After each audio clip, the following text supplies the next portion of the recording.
Hello and welcome to new HotelFriend Property Management System Updates Overview.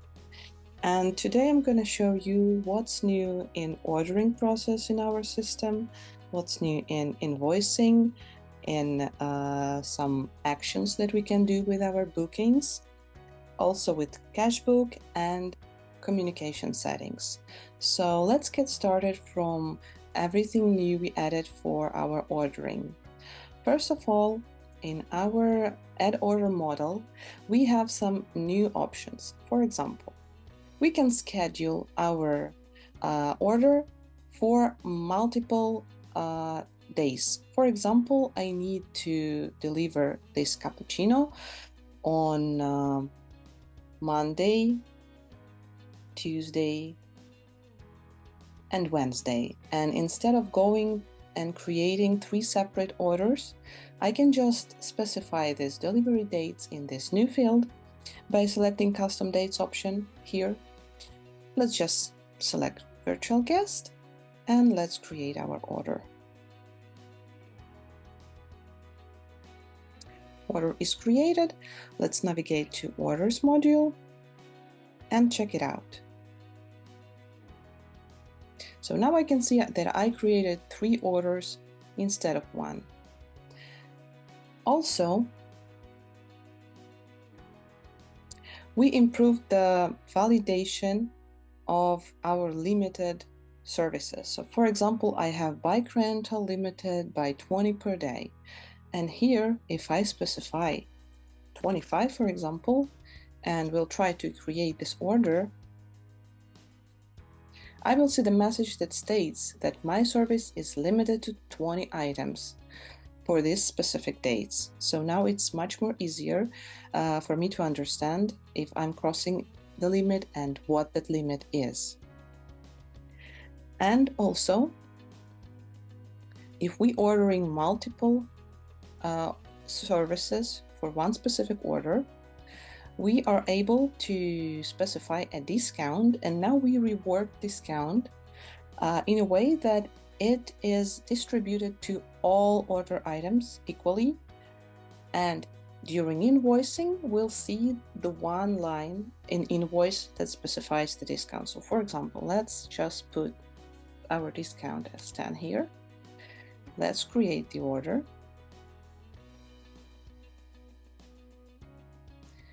Let's open it. We can see that our discount is distributed proportionally depending on the price of the order item. And now, if I will create the invoice, I will see the discount specified near every order item here on the first step, on the second step. And when I'm creating an invoice, I'll see one separate line here, which states discount. And this is the total discount that I added. Also, we improved our edit order item model window. Let's check it out. Let's open one of our orders and use the context menu here and press edit. We can see that now we can edit the quantity of our order. So for example, I can put 2 here. My price will be recalculated. Also, I can add some discount, and also I can manage my extras. I can either add some or remove some and save it here. And everything will be recalculated accordingly. Now we can see that our pizza is updated, we added discount, and we changed the extras that were added here. Let's now move to our second improvement, which is about our invoicing. So now, let's get to our reservations module, and let's create an invoice. This reservation is for company, And for company, we made some changes to our invoicing. So when we create an invoice for company booking or directly from the company view, we are able to, first, we can see our company selected here.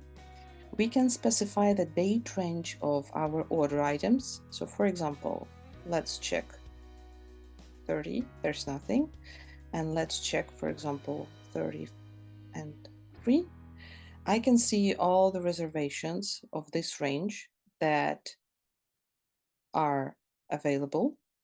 And also I can select from the list of my company guests. So this company has, for example, 3 guests, and I can select order items of each of these guests separately or together. So now I can see Anna, I can add Alex, and I can see some order items of Alex if they are in the time frame.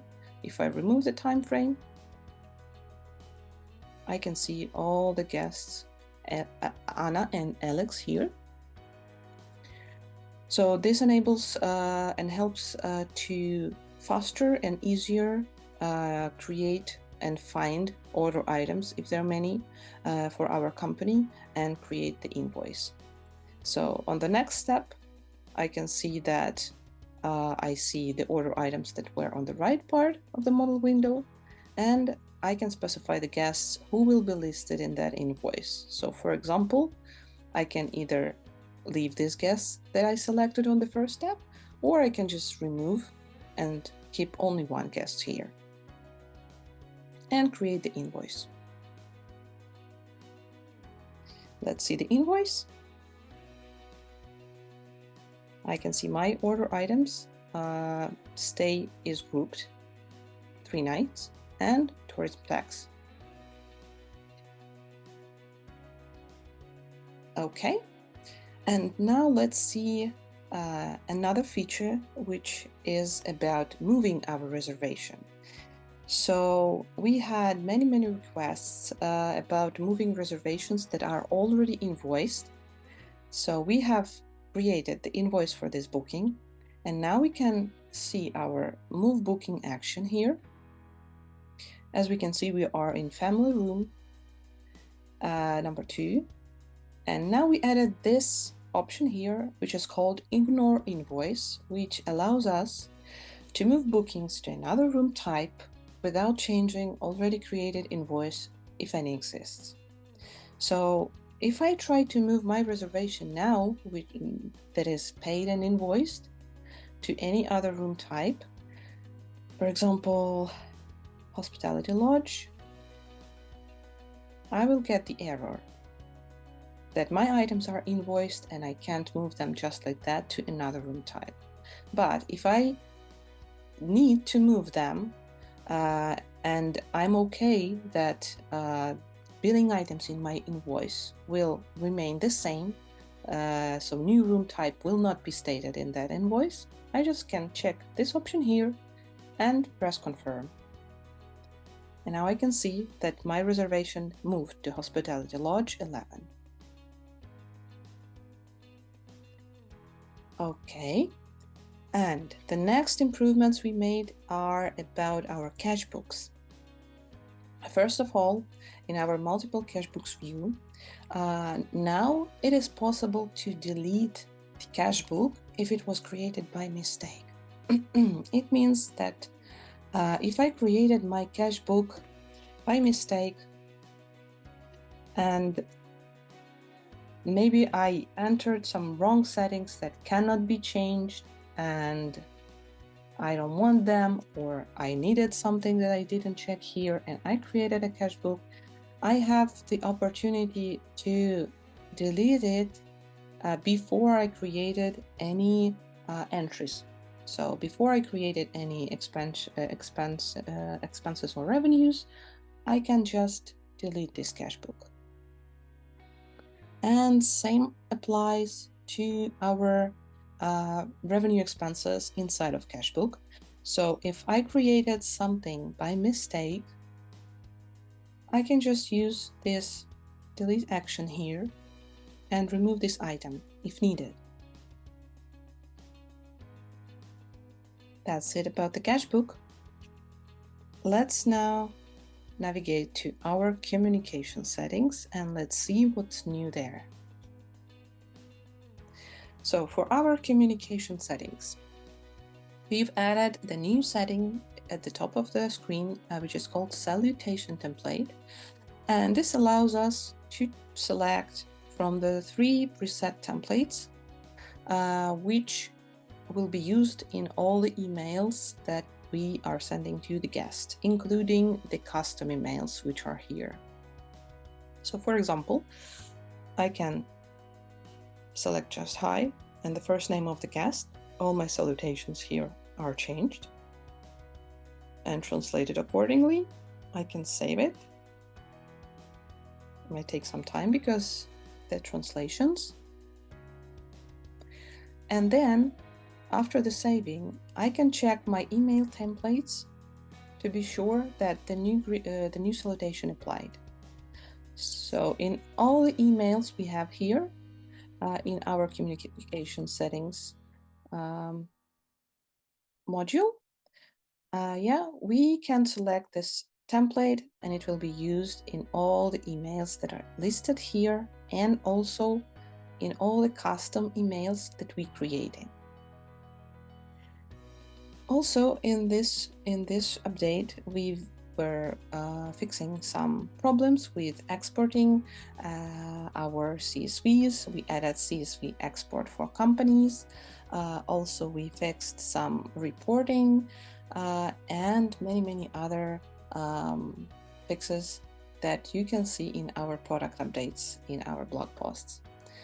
Thank you all for your attention and have a nice day.